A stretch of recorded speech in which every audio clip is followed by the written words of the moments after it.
Pancasila sebagai ideologi nasional. Jadi salam Pancasila, semoga sehat selalu ya, salam sehat untuk kita semua.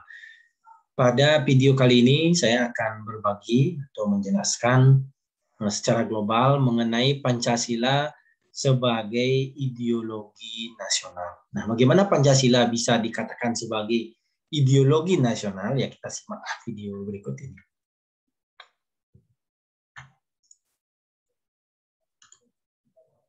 Oke.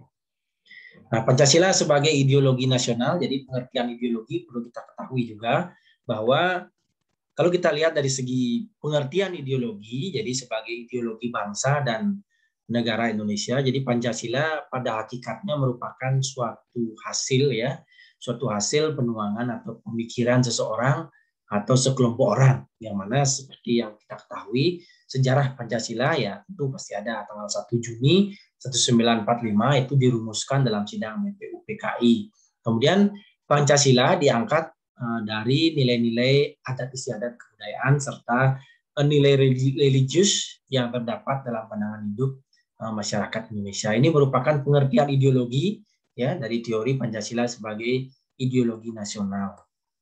Nah, kemudian bagaimana pengertian ideologi secara umum? Jadi kalau secara umum kita amati pengertian ideologi itu merupakan suatu kumpulan gagasan, ide, keyakinan atau kepercayaan yang bersifat sistematis ya, yang mengarah kepada tingkah laku seseorang atau berbagai dalam kehidupannya. Jadi ini secara umum pengertian dari ideologi itu merupakan sekumpulan gagasan atau ide atau keyakinan atau kepercayaan yang bersifat sistematis. Jadi ada berbagai macam bidang kehidupan ya, misalnya bidang politik ya termasuk bidang hukum, pertahanan dan keamanan. Ada juga bidang sosial, ada bidang kebudayaan dan ada bidang keagamaan.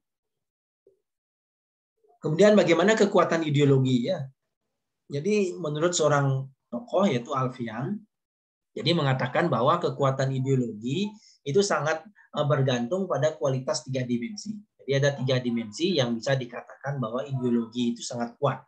Jadi ketika kita merumuskan suatu kebijakan maupun suatu hal, jadi kita bisa mengukur dengan 3 dimensi ini, apakah kekuatan ideologinya sangat mendalam atau tidak. Yang pertama adalah dari segi dimensi realita. Jadi kita dapat mengukur dari 3 dimensi. Yang pertama dimensi realita, yaitu dimensi realita adalah bahwa nilai-nilai dasar yang terkandung dalam ideologi tersebut secara real hidup di dalam serta bersumber dari dalam budaya atau pengalaman sejarah masyarakat atau bangsa.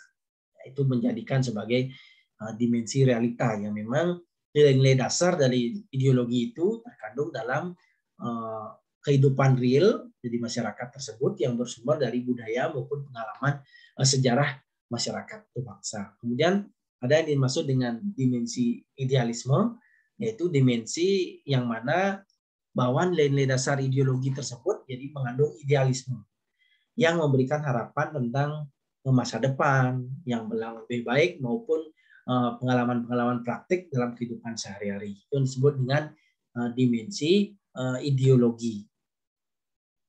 Dimaksud dengan dimensi idealisme maksudnya, maaf ya. Nah, kemudian ada yang dimaksud dengan dimensi fleksibilitas.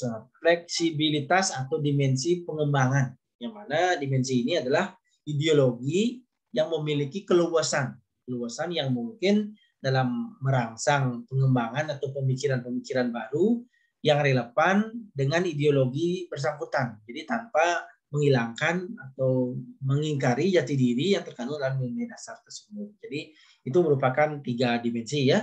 Yang pertama ada dimensi realita, kemudian yang kedua ada dimensi idealisme, kemudian yang ketiga ada dimensi fleksibel atau fleksibilitas atau pengembangan ya, atau keluasan ya.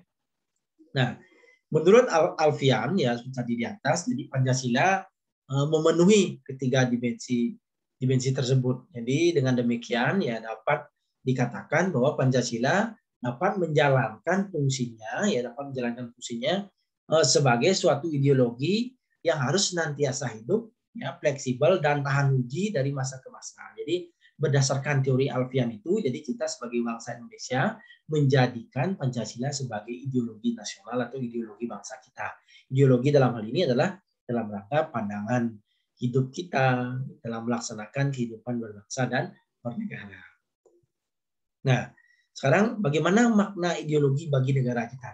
Jadi ada beberapa makna ideologi ya. Ideologi negara dalam cita-cita negara memiliki ciri-ciri sebagai berikut. Yang pertama, mempunyai derajat yang tinggi sebagai nilai hidup kebangsaan dan kenegaraan. Jadi kita menjunjung tinggi ideologi Pancasila dalam kehidupan berbangsa dan bernegara. Kemudian mewujudkan suatu asas kerohanian dalam pandangan dunia. Jadi pandangan hidup yang harus dipelihara dan lain sebagainya. Jadi itu yang mesti kita lakukan ya.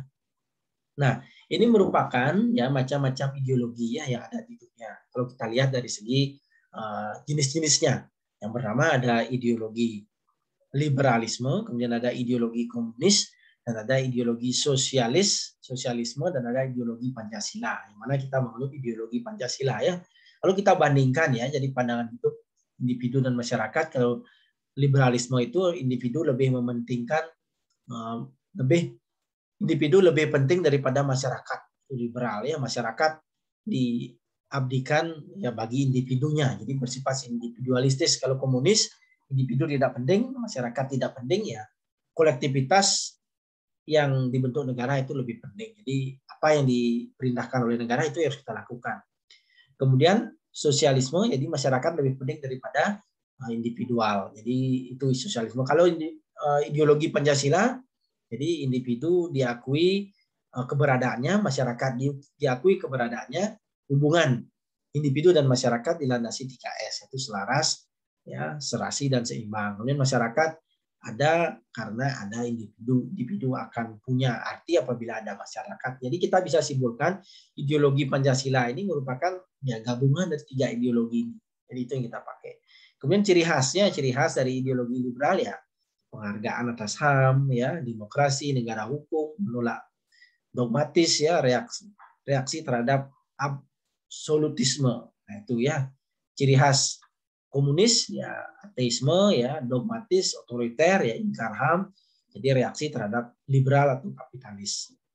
Kalau sosialis, jadi kebersamaan, akomodasi, jalan tengah. Jadi kalau Pancasila, keselarasan, keseimbangan, dan keserasian dalam bentuk semua aspek, yaitu kita lihat dari segi ciri-cirinya. Nah, bagaimana dengan perbandingan ya, ideologi Pancasila dengan ideologi-ideologi lain? Seperti tadi ya, jadi dari politik hukum, dari liberal ya, namanya demokrasi liberal, hukum untuk melindungi individu. Kemudian dalam politik ya, jadi mementingkan individu. Kalau komunis ya demokrasi rakyat, ya berkuasa mutlak pada satu parpol, ya hukum untuk melanggengkan komunis. Kalau sosialisme, jadi demokrasi untuk kolektivitas, diutamakan kebersamaan, jadi masyarakat sama dengan negara. Kalau Pancasila, demokrasi Pancasila, hukum yang menjunjung tinggi keadilan dan keberadaban individu dan masyarakat. Seperti itu. Kalau ekonomi ya bisa kita lihat ya. Jadi ekonomi, kalau Pancasila, peran negara ada untuk tidak terjadi monopoli dan lain sebagainya yang merugikan rakyat. Sementara yang lain mungkin saja ya, peran warga kecil, jadi swasta mendominasi, ya kapitalisme, jadi persaingan bebas dan sebagainya. Itu kalau kita lihat dari segi ekonomi. Kemudian dari segi agama ya, kalau liberal ya agama urusan pribadi, ya entah memilih atau tidak. Jadi bebas memilih agama. Kemudian kalau komunis ya agama candu masyarakat, agama harus dijauhkan dari masyarakat. Atau ateis, jadi agama harus mendorong berkembangnya kebersamaan, itu sosialis. Kalau Pancasila ya kita bebas memilih salah satu agama. Kemudian agama harus menjadi menjiwai dalam kehidupan bermasyarakat dan bernegara. Nah, jadi seperti itu ya. Jadi itu merupakan perbandingan ideologi Pancasila dengan ideologi-ideologi lain. Jadi ini menurut soal tokohnya. Nah, Pancasila sebagai ideologi terbuka ya ini merupakan Pancasila sebagai ideologi terbuka. Jadi pada dasarnya sebagai ideologi, jadi Pancasila menjadikan pedoman atau acuan kepada kita dalam menjalankan setiap aktivitas di skala bidang, ya, sehingga sifatnya terbuka ya, jadi luas, fleksibel, ya, tidak tertutup, kaku, yang akan membuat ketinggalan zaman. Jadi seperti itu. Jadi ya mengikuti perkembangan iptek juga ya. Sebagaimana yang disampaikan oleh Alfian, jadi Pancasila telah memenuhi sebagai syarat-syarat ideologi terbuka. Jadi hal itu dibuktikan dengan sifat-sifat yang melekat pada Pancasila maupun kekuatan yang tergantung di dalamnya, ya, yaitu pemenuhan persyaratan kualitas 3 dimensi seperti yang sudah saya sampaikan tadi ya. Nah, yang harus dilakukan Pancasila sebagai ideologi terbuka apa? Jadi sebagai ideologi terbuka ya Pancasila memberikan otoritas ya ke depan, mengharuskan bangsanya untuk selalu menyadari bahwa situasi kehidupan yang sedang dan akan dihadapi, terutama menghadapi globalisasi ya di era keterbukaan dunia ya dalam segala bidang, baik dalam bidang apapun ya, kita menggunakan ideologi Pancasila. Ideologi Pancasila menghendaki ya agar bangsa Indonesia ya, tetap bertahan ya dalam jiwa dan budaya bangsa Indonesia dalam ikatan negara Republik Indonesia. Jadi itulah tujuannya Pancasila dijadikan sebagai ideologi terbuka dalam hal ini ya. Oke, baiklah saudara, jadi itu merupakan penjelasan saya mengenai Pancasila sebagai ideologi bangsa atau ideologi nasional ya. Semoga memberikan tambahan informasi dan dapat meningkatkan rasa nasionalisme kita terhadap keutuhan negara kesatuan Republik Indonesia. Sampai jumpa di video-video berikutnya. Salam sehat untuk kita semua.